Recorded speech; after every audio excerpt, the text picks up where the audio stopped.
Welcome back, everyone. Well, we've been deep in conversation about the major players in viral illness season, the flu, COVID, and RSV. And before the break, Dr. Prasada was talking about ventilation in enclosed spaces. So I'll just add to that, Dr. Gorfinkel, what is it that people can do to protect themselves when they are in enclosed spaces where there may not be windows to open?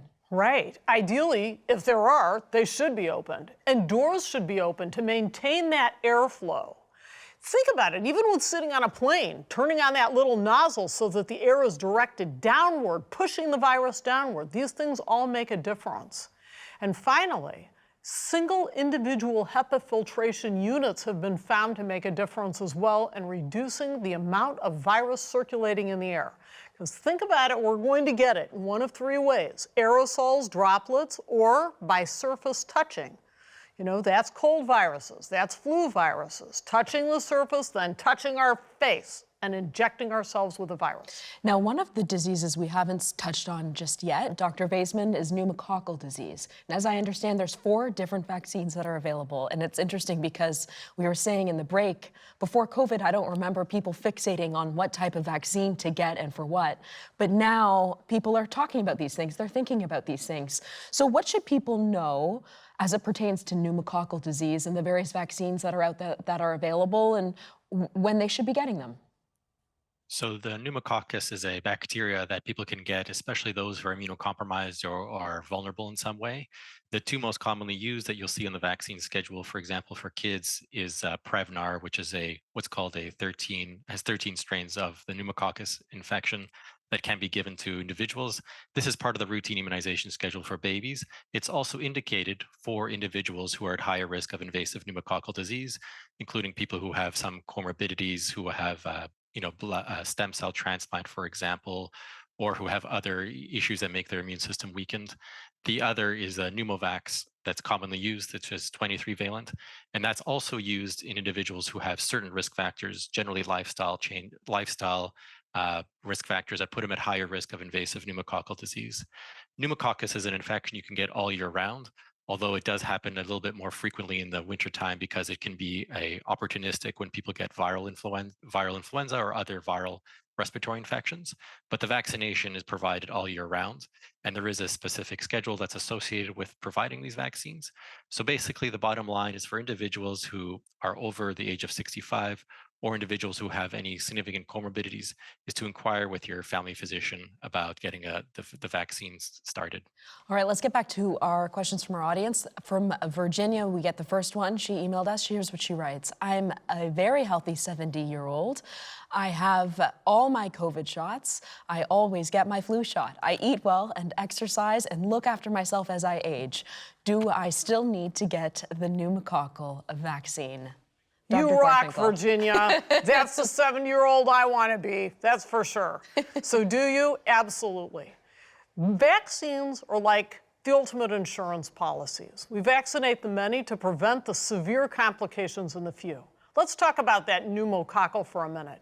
Yeah, it can be a common cold, but it can also be a rip-roaring sinusitis. It can be a pneumonia. It can be a meningitis, and it can be a sepsis. We're talking about 50% likelihood of dying with sepsis. So why do we get vaccinated? To prevent those severe outcomes. That's the purpose of vaccination. And that's an insurance policy. You're 7 years old. Why does the government cover the Pneumovax 23 almost uniformly across Canada for everyone over 65? By the way, that is the NACI guideline. Everyone over 65 should have this vaccine because the likelihood of our being in hospital goes up as we get older. Sad but true, we've got that immunosenescence thing going on. Our immune system just isn't as robust. We're more likely to wind up in hospital being seriously ill. And a lot of the time it's completely unexpected. Did you want to add something? Yeah, that's the point. Like, you're 70, you're very healthy, you're doing really well, but just the underlying body systems just aren't as robust as they used to be. And, a bacterial pneumonia can really set you back a long time. You might even need rehabilitation after. And if one shot can eliminate that risk, that's a pretty good bargain, I think. All right, the next question from our very own VoxBox in Liberty Village. RJ, go ahead. I have a question for the Zoomer. Last year, when I was looking to get my COVID vaccine and my flu shot, the wait lists for it were very long, which was a deterrent for me to actually get them. So I was wondering, will it be like that this year? Drew, maybe I'll ask you that one. Yeah, I mean, last year was a perfect storm for pharmacies and clinics and doctors' offices as well. You know, everybody was really fighting to try and get vaccinated. Recommendations were to get both vaccines at the same time, as they are this year as well. I think year over year, there's been significant improvements in the way that pharmacies are going to roll these out in their pharmacies. I think there's going to always be the walk-in option. But there's also a lot of pretty smart online booking systems that pharmacies have now as well. So I would encourage you to try and book an appointment to make it convenient for yourself, but not to use failing to find an appointment as an excuse to not get it, because usually there is still walk-in opportunity as well. All right, and moving right along, the next question from Pamela. I'm going on a European cruise this winter. Should I make sure that I have all my vaccinations? What health and safety measures should I undertake for travel on airplanes and cruises so I don't get sick on my vacation or bring something back to my family? That is always the risk, Dr. Vaisman. Yes, so as we've discussed, those individuals, depending on the age of this person, would qualify for certain vaccines, as we talked about the COVID booster, the influenza vaccine, and somewhat unrelated to travel is also the pneumococcal. If you're traveling to areas of the world with other infectious diseases outside of Europe, there are other travel advice that you should seek in order to get other types of vaccination. For example, hepatitis A. In Europe, there isn't specific pathogens that we worry about that much different from those in Canada when it comes to vaccinations. And the main travel advice to give when going to places like Europe, who have an influenza season just like us, is to maintain a similar level of vigilance and protection. For example, use masks where appropriate to do so. Wash your hands before eating is always an important one.